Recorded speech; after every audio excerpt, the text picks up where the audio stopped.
Assalomu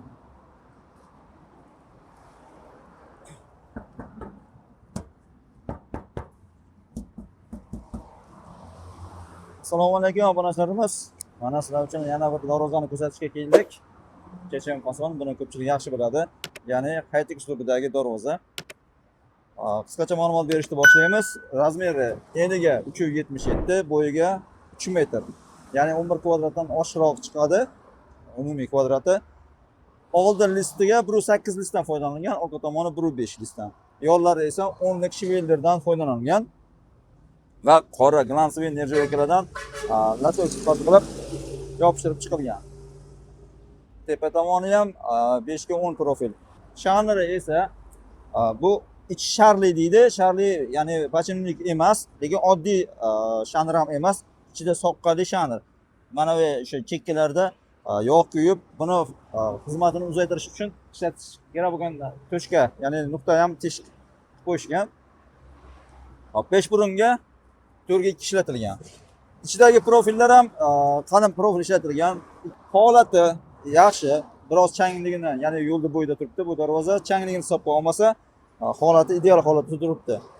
Agar buyurtma beradigan bo'lsangiz, ya'ni siz razmeringizga tushsa, puli ma'qul keladigan bo'lsa, bu darvozani qaytadan yana ba'zi bir joylarini umuman ko'rib, remont qilib, to'lalicha bo'yab, yangidek qilib olib borib o'rnatib beriladi. Hozir ham o'zi yangi, hech qanday foydalanilmagan, faqatgina yo'lda bo'yida reklamaga qo'yilgan darvoza hisoblanadi. Ochilib yopilishlarini sinab ko'rilgan. Buni mana ko'rib turibsiz, holati baquvvat. Beshumli qilingan steklodi solib. Narxlari haqida gapiradigan bo'lsak, xuddi shu darvozani deyarli 1.100.000 dan to'g'ri keladi kvadrati. 12.500.000 mingga vodiy bo'ylab o'rnatib beriladi. Agar Toshkent voha bo'ladigan bo'lsa, albatta unisini kelishiladi. Ekrandagi raqamga aloqa qilsang, iloji boricha to'liq ma'lumot ham beriladi, kelishib sizga olib borishga yordam beriladi. Umuman, to'g'risini aytaman, juda chiroyli. Bu yerda ko'chgan joylari ham deyarli yo'q hisob. Endi ma'lum bir darajada orqa tomonda uringan joylari bo'lmasa, ko'tarib, bu og'ir darvoza, hammangiz yaxshi bilasiz. O'rnatish jarayonida, ya'ni bu darvoza keyin terilgan, ya'ni bo'laklangan. O'shaning uchun ba'zi bir yerlarda biroz zanglagan yeri bor. U ham zanglab ketgan emas. Ya'ni biroz najdanglab turib, bir qator o'zi kraskalanganda u joylari ham ideal holatga keladi. Orqa tomoni ham tekis. Orqa tomonda ham xosli darvoza bor, iloji boricha bitta ma'lum bir bo'lagini bo'lsa ham ko'rsatamiz. Hop, zaps ketyaptimi hozir?